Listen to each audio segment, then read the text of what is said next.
बिस्मिल्लाहिर्रहमानिर्रहीम। अब जिस टॉपिक के एमसीक्यूज़ हम करने जा रहे हैं उसका नाम है second law of thermodynamics and its application. फिर मैं आपको बता दूं थर्मोडायनामिक्स चैप्टर नंबर 11 का वो टॉपिक है जिसमें से एमसीक्यूज़ बनने के चांसेस बहुत ज़्यादा हाई होते हैं। तो थर्मोडायनामिक्स को बहुत अच्छी तरीके से आपने समझना है और एक्सपेक्ट करना है कि एग्ज़ाम में इसी में से ही एमसीक्यूज़ बनेंगे।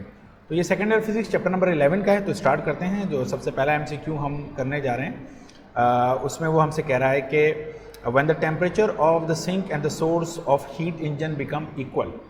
तो आपने थ्योरी पढ़ी होगी, तो हीट इंजन का एक सोर्स होता है जिसका टेम्परेचर T1 होता है, सिंक होता है जिसका टेम्परेचर T2 होता है। वो कह रहा है अगर ये दोनों सेम हो जाए तो एंट्रोपी चेंज डेल्टा एस, तो delta S entropy change delta Q upon T होता है।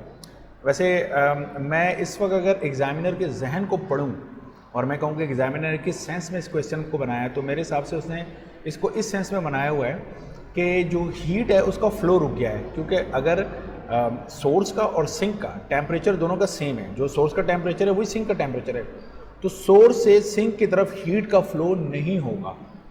और जब हीट फ्लो नहीं होगी तो क्यू कितना होगा, क्यू ज़ीरो होगा। तो अगर आप फार्मूले में रखें delta s is equal to delta Q upon t, तो डेल्टा क्यू चूँकि ज़ीरो है तो ज़ीरो अपॉन टी, तो आंसर ज़ीरो आ जाएगा।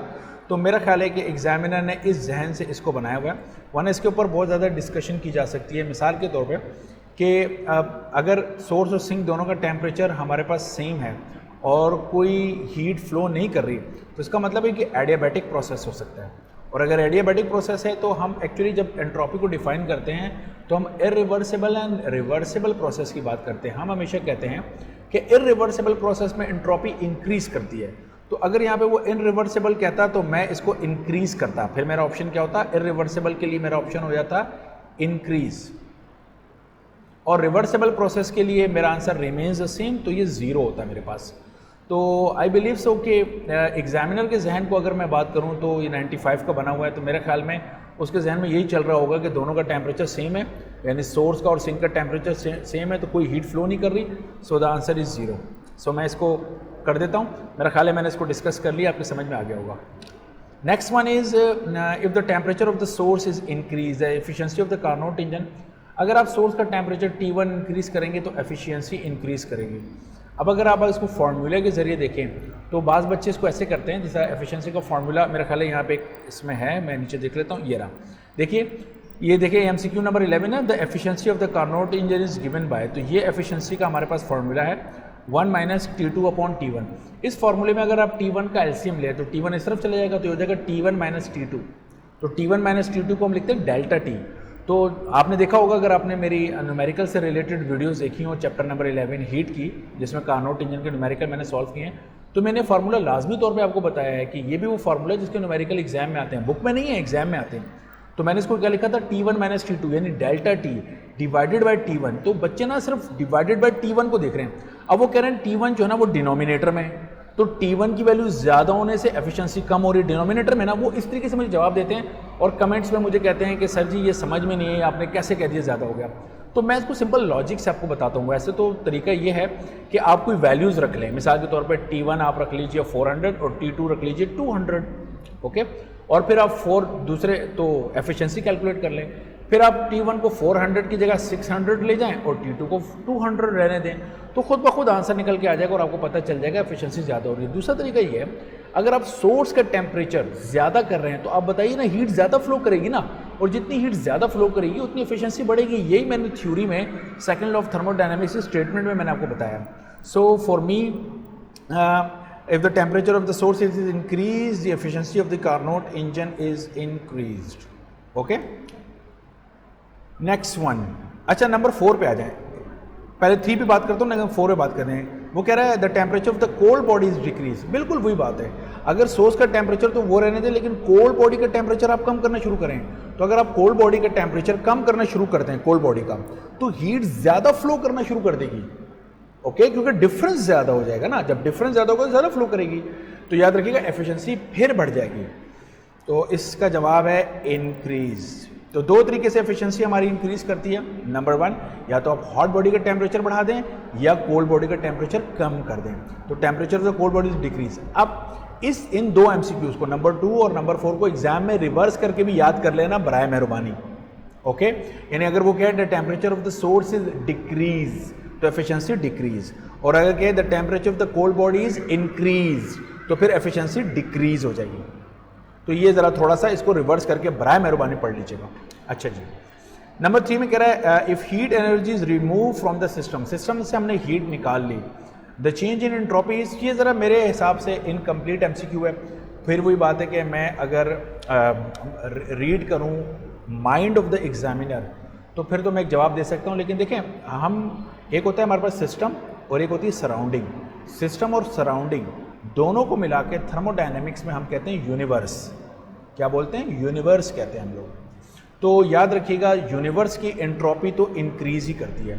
तो अगर हम किसी सिस्टम से, अगर मैं कहूँ कि सिस्टम में से हीट निकाली तो एंट्रोपी ऑफ द सिस्टम बताओ, तो एंट्रोपी ऑफ द सिस्टम मेरे पास होगा नेगेटिव। ज़रा गौर से मेरी बात सुनना, एंट्रोपी ऑफ द सिस्टम क्या होगा हमारे पास? वो नेगेटिव होगा। लेकिन अगर वो कहे कि the entropy of the universe, तो एंट्रोपी ऑफ द यूनिवर्स हमारे पास क्या होगा? इंक्रीज होगा। क्यों? क्योंकि सिस्टम में से हीट निकल रही है, सिस्टम की एंट्रोपी हो गई नेगेटिव, और सराउंडिंग में हीट जा रही है तो सराउंडिंग की एंट्रोपी हो गई ज़्यादा। तो सराउंडिंग की एंट्रोपी जब ज़्यादा होती है तो एक प्लस आंसर और एक माइनस है। प्लस की वैल्यू ज़्यादा है और माइनस की वैल्यू कम है, लिहाजा दोनों को जब सब्ट्रैक्ट करते हैं तो आंसर पॉजिटिव आता है, यानी यूनिवर्स की एंट्रोपी ज़्यादा आती है। ये ज़रा मैं कॉन्सेप्चुअल थ्योरी के अंदर चला गया हूँ। सो चूँकि ये मेरे लिहाज से इनकम्प्लीट एमसीक्यू है, एग्जाम में 2 दफ़ा आया हुआ है, बट आई बिलीव सो कि उसको बताना चाहिए था। The change in entropy of the system या change in entropy of the universe, वो क्या पूछना चाह रहा है आपसे?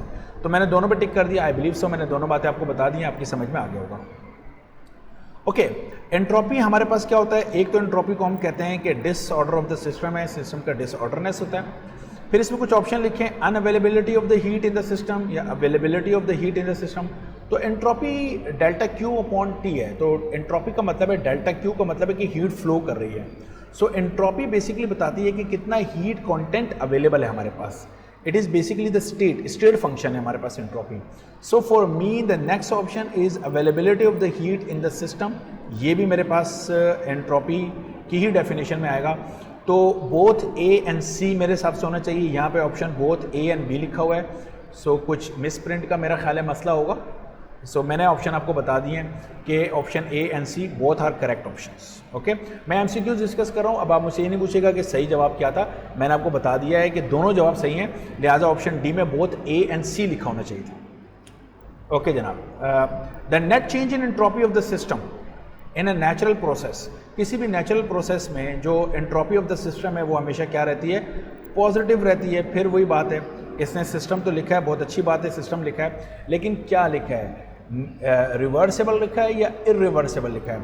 अगर इरिवर्सेबल है तो फिर तो पॉजिटिव आंसर बनता है। अगर मैं माइंड रीड करता हूँ किसका? एग्जामिनर। अब आप ये नहीं बोलिएगा सर आप माइंड रीडिंग शुरू कर दिए, हम कहाँ से करेंगे, हम तो स्टूडेंट हैं। लेकिन मैं अपनी लेवल पर जहाँ पर मैं हम पेपर, बहुत सारे पेपर्स की जो मीटिंग्स होती हैं या जो टीचर्स की डिस्कशन होती हैं, चूँकि मैं उनका पार्ट हूँ तो मैं इसलिए आपसे ये बातें कर सकता हूँ। सो लेकिन अगर वो कहे कि the net change in entropy of the system in a natural process, और नेचुरल प्रोसेस हमारे पास कौन से प्रोसेस होते हैं? जितने भी नेचुरल प्रोसेस हैं वो सारे के सारे हमेशा इरिवर्सेबल होते हैं। ये वो बात थी, मेरा ख्याल है कि छुपी हुई बात थी जो इसमें लिखनी चाहिए थी, लेकिन उसने नेचुरल प्रोसेस लिख दी है। देखो ना, नेचर में क्या होता है, मिसाल के तौर पे अगर हमने एक चाय का कप रखा हुआ है, गर्म चाय का कप अगर यहाँ पर रखा हुआ हो, तो थोड़ी देर बाद वो चाय का कप ठंडा हो जाएगा, तो वो हीट कहाँ चली जाएगी? सराउंडिंग में चली जाएगी। क्या कभी ऐसा होगा कि वो जो ठंडा चाय का कप है वो सराउंडिंग से हीट लेकर खुद ब खुद गर्म हो जाए? तो नेचुरली आप बोलेंगे ऐसा कभी नहीं होगा। एक ठंडा ग्लास पानी गर्म हो सकता है, लेकिन गर्म ग्लास पानी खुद ब खुद ठंडा नहीं हो सकता। इसी तरह गर्म चाय का कप ठंडा हो जाएगा, लेकिन ठंडा चाय का कप खुद ब खुद गर्म हो जाए, ऐसा नहीं होगा। तो natural all processes are irreversible, और तमाम इरिवर्सेबल प्रोसेसेस में जो एंट्रोपी का चेंज होता है वो हमेशा पॉजिटिव होता है। ओके, आई बिलीव सो के समझ में आ गई होगी, मैंने अपना पॉइंट क्लियर कर दिया आपको। Okay, which of the statement is true? कौन सी स्टेटमेंट इसमें ट्रू है? Heat can be completed into work, completely converted work. Yes, heat को वर्क में कन्वर्ट कर सकते हैं, वर्क को कन्वर्ट कर सकते हैं हीट में। Both heat and work are completely interconvertible. बिल्कुल सही है, दोनों को हम कन्वर्ट कर सकते हैं एक दूसरे के अंदर, ये होता है हम दोनों कन्वर्ट कर सकते हैं।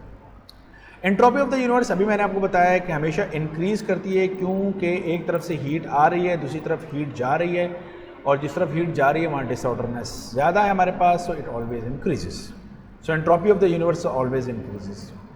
The maximum effect of the heat engine is obtain by. Maximum effect कब होगा? तो अभी जो ऊपर मैंने MCQ डिस्कस किए थे, अगर आप यहाँ पर आएँ, जिसमें नंबर 2 मैंने डिस्कस किया था और नंबर 4 मैंने डिस्कस किया था, तो मैंने कहा था कि हॉट बॉडी की हीट को बढ़ाएं तो एफिशिएंसी ज़्यादा होगी, कोल्ड बॉडी की हीट को कम करें तो एफिशिएंसी ज़्यादा होगी, और अगर इसका रिवर्स कर देंगे तो एफिशिएंसी कम होगी. अब आप पढ़िए इस MCQ को. तो मैं इसको अगर पढ़ता हूँ, अभी रोज़े की हालत में इतनी हिम्मत नहीं है कि सारे पढ़ूँ, तो मैं अगर ये नंबर D पढ़ता हूँ, by decreasing the temperature of the cold body, अगर कोल्ड बॉडी का टेम्परेचर कम करता हूँ तो एफिशिएंसी बढ़ेगी, and increasing the temperature of the hot body तो एफिशिएंसी बढ़ेगी. तो मैक्सिमम इफेक्ट कब आएगा? जब ऑप्शन D होगा मेरे पास. ओके, बाकी आप लोग इसमें से देख लीजिएगा, क्योंकि देखो एक का बढ़ा रहा है और दूसरे फैक्टर को कांस्टेंट रख रहा है, इससे कोई फर्क नहीं पड़ेगा. ये option D is the best option. Okay, the change in entropy delta Q upon T formula रटा होना चाहिए ताकि जवाब के ऊपर आप डायरेक्टली पहुंच जाएं. तो डेल्टा Q अपॉन T, बाकी तमाम ऑप्शन नहीं है. ओके, 11 तो मैंने पहले डिस्कस कर लिया था. 12 the area of the Carnot cycle represent, पिछली वीडियो के अंदर भी मैंने आपसे डिस्कस किया है कि प्रेशर वॉल्यूम ग्राफ में जो भी हम ग्राफ बनाते हैं, जो भी एरिया बाउंडेड होता है वो हमेशा किसके बराबर होता है? वर्क डन के इक्वल होता है. So the option is work done. Number 13, entropy has been called the degree of disorder because. क्यों डिसऑर्डर है डिग्री ऑफ डिसऑर्डर के? Entropy of the universe, entropy of the universe constant नहीं जी, universe decrease नहीं. Entropy of the universe हमेशा universe की entropy क्या करती है? इंक्रीज करती है. तो इसलिए डिसऑर्डरनेस होता है. अल्लामा इकबाल के शेर है ना, ये कायनात अभी नातमाम है शायद, क्या आ रही है दमादम सदाए कुन फयकून. तो यूनिवर्स इज एक्सपेंडिंग, नए नए स्टार बन रहे हैं, so is increases. Okay, number 14, according to second law of thermodynamics 100% conversion of heat energy into work. तो सेकेंड लॉ ऑफ थर्मोडायनेमिक्स से हमने जब कार्नोट इंजन बनाया और कार्नोट इंजन की एफिशिएंसी कैलकुलेट की तो वो लेस देन 100% थी. इसका मतलब है कि चाहे कोई आइडियल प्रोसेस ही क्यों ना हो, एफिशिएंसी कभी भी 100% नहीं हो सकती.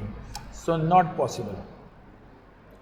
ठीक है, 100% पॉसिबल नहीं है, क्योंकि जितनी हीट हॉट बॉडी से चल रही है उसमें से कुछ तो वर्क में कन्वर्ट होती है, बाकी कोल्ड बॉडी को मिल जाती है. सो हम ये चाहें कि कोल्ड बॉडी को कोई हीट ना मिले, इट इज़ नॉट पॉसिबल. तो 100% वर्क में कन्वर्जन नहीं है. नंबर 15 कह रहा है the steam engine A and B, दो स्टीम इंजन है, एक A है और एक B है. A का सोर्स जो है 600 है, ये देखिए 600 लिखा है, और B का जो सोर्स है वो 400 है. तो ये दिया हुआ सोर्सेज 6 एंड 400 पे, और सिंक एक का 300 पे, दूसरे का 200 पे. सही है. तो अगर हीट इंजन A की बात कर रहा हूँ तो T1 600 और T2 300 है, और अगर B हीट इंजन की बात कर रहा हूँ तो T1 400 और T2 200 है. तो आप इन दोनों को रख के एफिशिएंसी कैलकुलेट कर लीजिए और फिर यहाँ पे ऑप्शन को क्लिक कर दीजिए.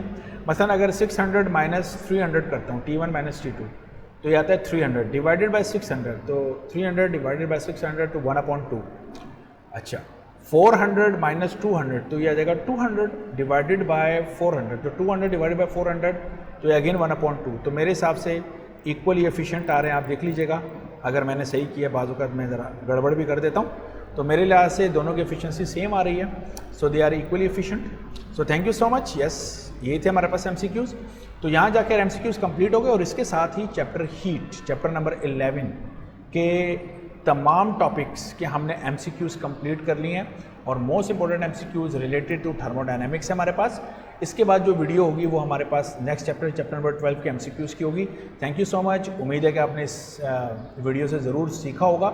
सो थम अप, लाइक का बटन ज़रूर दबाइएगा, और इसको शेयर कीजिए अपने दोस्तों के साथ, और इंशाल्लाह बहुत जल्द अगली वीडियो के साथ हाजिर होऊंगा. नाउ इफ़ यू फील कि देयर इज़ सम कन्फ्यूजन, और यू फील के you need more explanation, or you want some discussion on any MCQ, you can feel free to comment me, or if you have my number you can WhatsApp me. Inshallah I will give you the answer. Thank you so much. Allah Hafiz. फिर मिलते हैं.